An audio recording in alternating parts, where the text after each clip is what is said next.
안녕하세요. 행복한 길 채널입니다. 오늘 밤 편안히 잠들어 내일이면 깨어나지 못할 수도 있다는 생각이 드는 순간이 있으신가요? 수많은 분들이 이런 불안감을 안고 살아가고 계십니다. 최근 서울대학교 노년학 연구소의 조사에 따르면 60대 이상 어르신들 중 82%가 죽음보다 죽어가는 과정에 대한 두려움을 더 크게 느낀다고 합니다. 특히 존엄성을 잃은 채 오래 투병하는 것을 가장 큰 걱정거리로 꼽았습니다. 동양의 장자전즈는 생명을 봄가을의 변화처럼 자연스럽게 받아들이는 사람은 진정한 자유를 얻는다고 말했습니다. 그의 재물론 지우론에서는 더 놀라운 통찰을 발견할 수 있습니다. 나비가 되어 날아다니는 꿈을 꾸었는가? 아니면 나비가 사람이 되어 꿈을 꾸고 있는가? 생과 사의 경계는 이처럼 자연스러운 것이다. 이는 삶과 죽음을 이분법적으로 나누지 않고 하나의 자연스러운 순환으로 바라보는 지혜를 담고 있습니다. 프랑스의 철학자 장 폴 사르트르는 여기서 한 걸음 더 나아갑니다. 죽음에 대한 불안이 아니라 살아있는 동안 진정한 자신으로 살지 못하는 것을 두려워해야 한다. 그의 실존주의적 관점은 우리에게 현재의 선택과 책임의 중요성을 일깨워 줍니다. 최근 스탠포드 대학의 한 연구는 이러한 동서양 철학의 통찰이 현대인의 삶에서도 유효함을 보여줍니다. 죽음을 자연스러운 현상으로 받아들이는 사람들이 오히려 더 충만한 삶을 살고 있었다는 것입니다. 하지만 여러분, 이런 생각을 해보신 적 있으신가요? 우리가 진정 두려워해야 할 것은 죽음이 아닐 수 있다는 것을요. 오히려 삶을 제대로 살지 못하는 것이 더 두려운 일일 수 있습니다. 지난 40년간 호스피스 병동에서 수천 명의 환자를 돌본 한 의사의 놀라운 고백이 있습니다. 임종을 앞둔 환자들이 가장 많이 후회하는 것은 죽음이 아니었다. 그들은 하나같이 더 용기 있게 살지 않은 것을 후회했다. 오늘은 특별히 인생의 황혼기를 맞이하신 분들을 위해 천금을 주고도 살 수 없는 소중한 지혜를 나누고자 합니다. 이 이야기는 단순한 위로가 아닌 여러분의 남은 생을 완전히 바꿀 수 있는 특별한 통찰이 될 것입니다. 잠시 후에 이어질 이야기들은 지금 이 순간에도 삶의 의미를 고민하는 수많은 분들에게 새로운 희망이 되어줄 것입니다. 여러분의 소중한 경험과 생각도 댓글로 함께 나눠주시면 감사하겠습니다. 영상을 시작하기 전 구독과 좋아요, 알림 설정을 해주시면 앞으로도 인생의 귀중한 지혜를 함께 나눌 수 있습니다. 그럼 지금부터 시작하겠습니다. 첫 번째로 나누고 싶은 이야기는 자연의 순환 속에서 발견하는 생명의 본질입니다. 여러분은 겨울나무를 보며 슬퍼하시나요? 앙상한 가지만 남은 나무도 봄이 오면 새순을 틔우듯 모든 존재는 끊임없는 순환의 여정 속에 있습니다.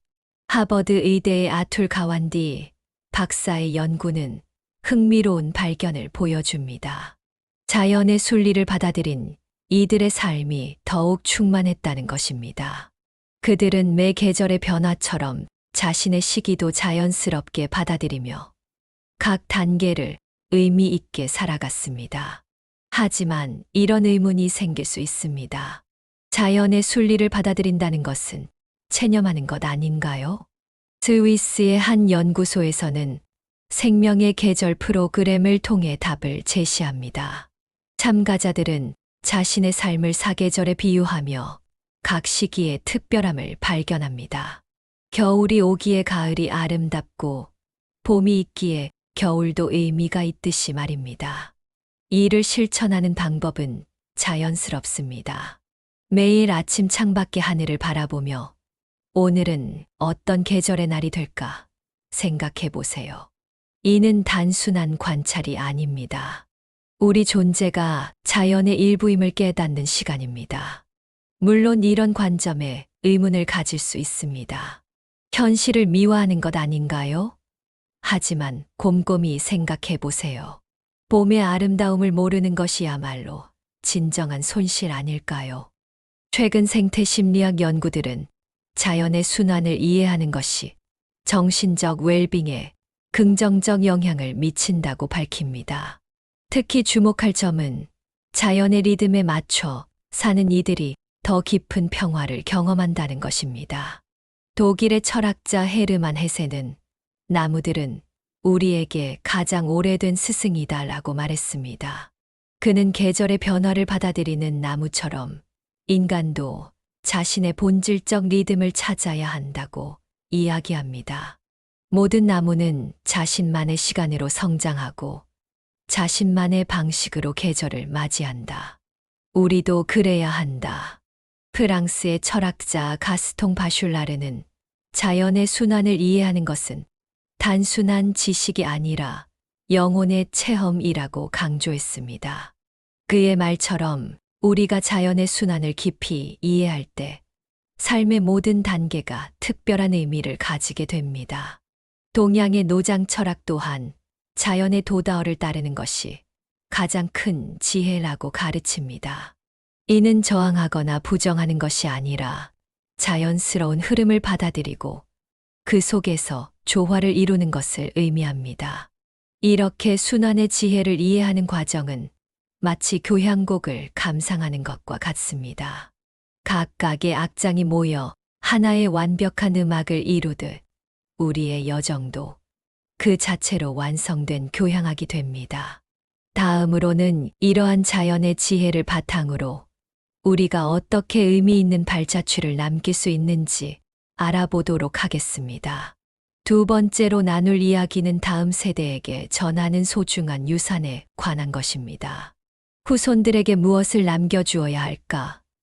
많은 분들이 재산을 떠올리시지만 통계에 따르면 자녀들이 가장 소중하게 여기는 것은 부모님의 이야기와 지혜라고 합니다.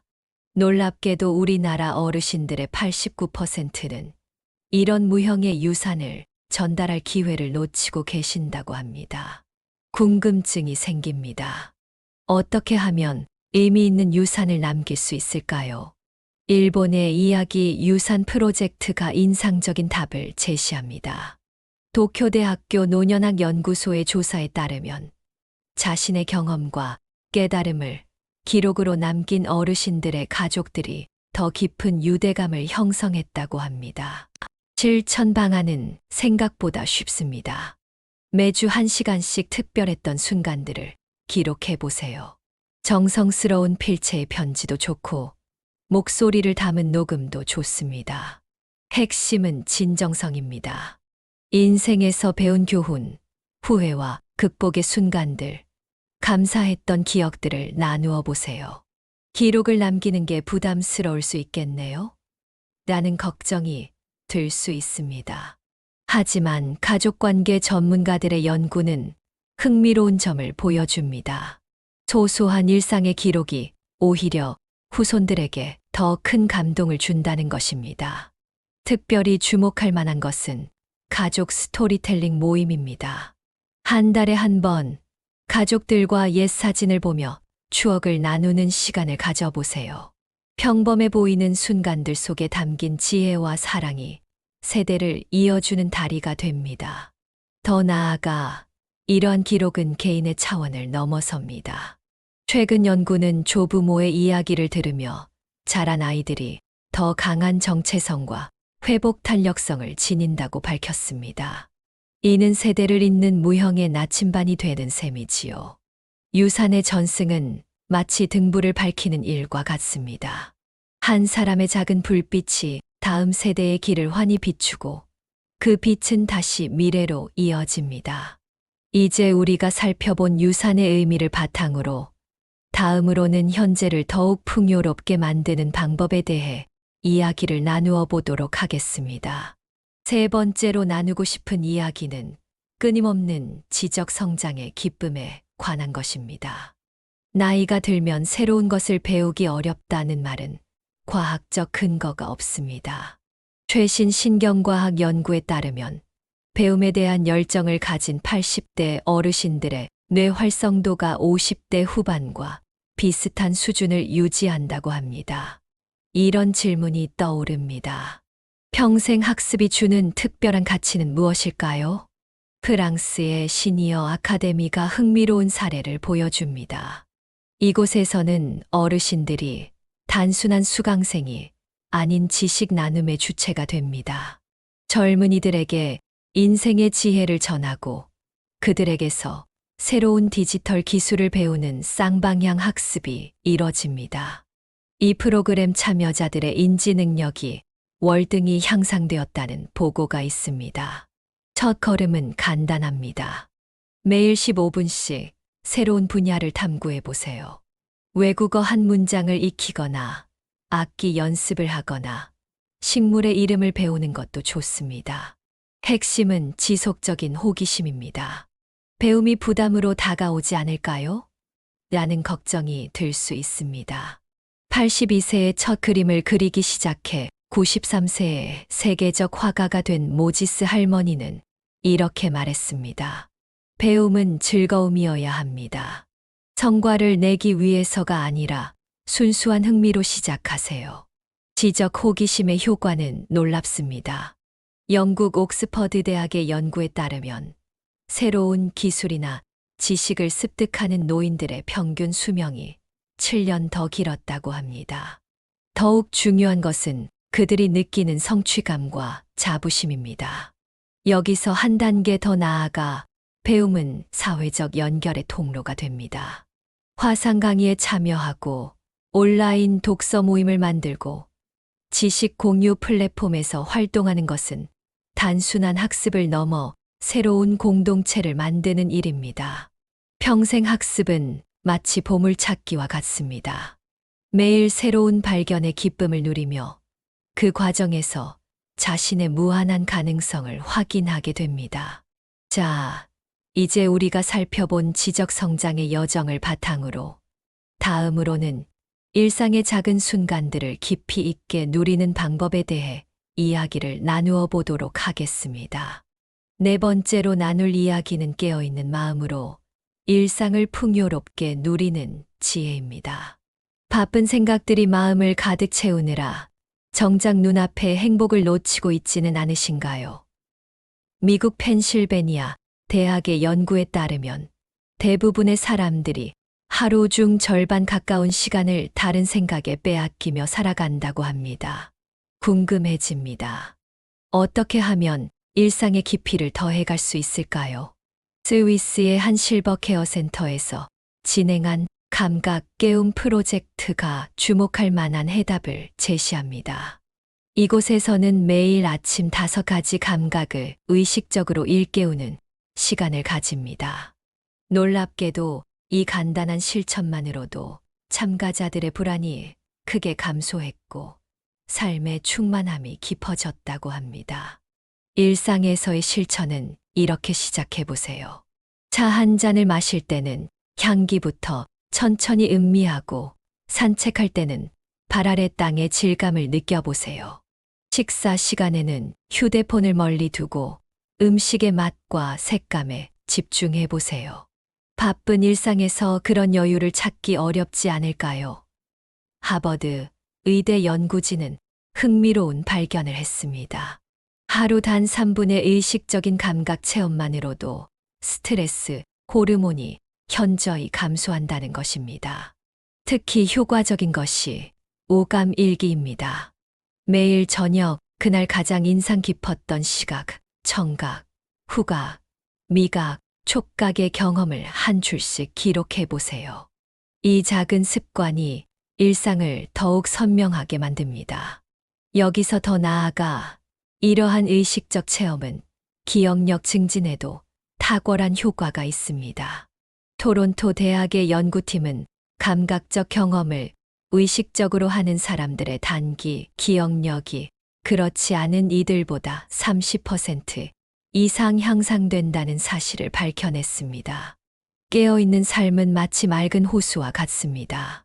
잔잔한 수면에 비친 하늘처럼 고요한 마음에 담기는 일상의 아름다움이 있습니다. 중국 송나라의 철학자 주인은 이렇게 말했습니다. 마음이 고요할 때 비로소 만물의 이치가 보인다.